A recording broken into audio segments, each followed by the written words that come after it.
Good afternoon, and thank you very much. I'm Rebecca Gaghen. I'm with the International Energy Agency, and I would like to thank UNECA for inviting us to this important event. Our Executive Director, Fatih Birol, had very much wanted to be here today, but unfortunately had a conflict. I've been asked to give a very brief scene setter so that we have more time on the panel for discussion. I will base my remarks on our recent Africa Energy Outlook from late 2019 that gives an overall view on trends in Africa in the energy sector going forward to 2040. In short, it's extremely dynamic.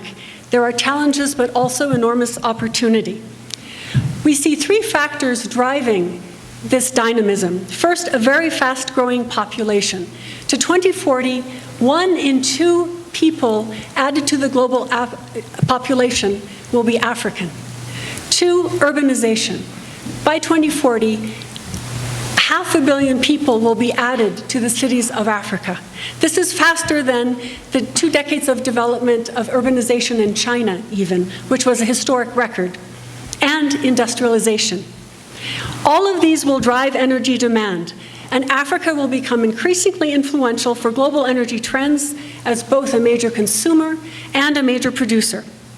We see also an important shift in the energy mix away from traditional biomass, which is currently about 50% of Africa's energy demand. As this move occurs towards more modern energy sources like natural gas and renewable energy, we see efficiency improvements that support growth.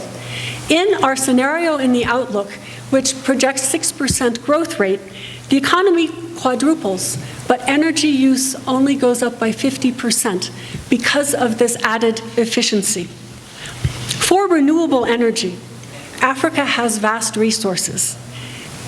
However, costs are also falling, and we see renewables accounting for over half of electricity supply in Africa in 2040. Solar photovoltaic, followed by hydropower, wind, geothermal.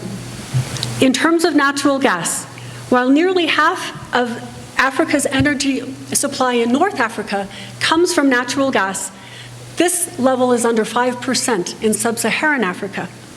But this is changing. 40% of the global discoveries of natural gas between 2013 and 2018 took place in Africa. As a result, we see production doubling to 2040. The share of gas rises to 24% across Africa. This is very close to the global average, and Africa becomes a major supplier of LNG. Investment will be critical, particularly in the power sector. Investment needs will double just to meet our business as usual scenario, up to $65 billion per year. To meet SDG 7 and Agenda 2063, both universal access and industrialization and strong economic development, this amount would need to double again to $120 billion a year. That sounds like an enormous amount. It's about 2.4% of GDP. However, it's doable. India has been investing 2.6% of GDP in providing access, and they have achieved it. Half of this investment would be to expand and upgrade electricity networks, the rest for low-carbon capacity. So to make a very short summary, we see Africa becoming a key player in global energy markets. Because of falling technology costs and the vast resource base, Africa is well positioned to transition to a cleaner energy system by developing more renewable energy. And we see this shift already happening, particularly in countries like Ethiopia, Kenya. Renewable energy and natural gas will play a very big role, but providing universal access to energy should be a first priority.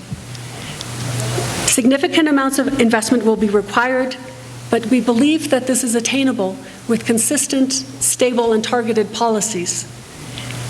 And the dynamics that I mentioned at the beginning of this presentation bring challenges, but also opportunity.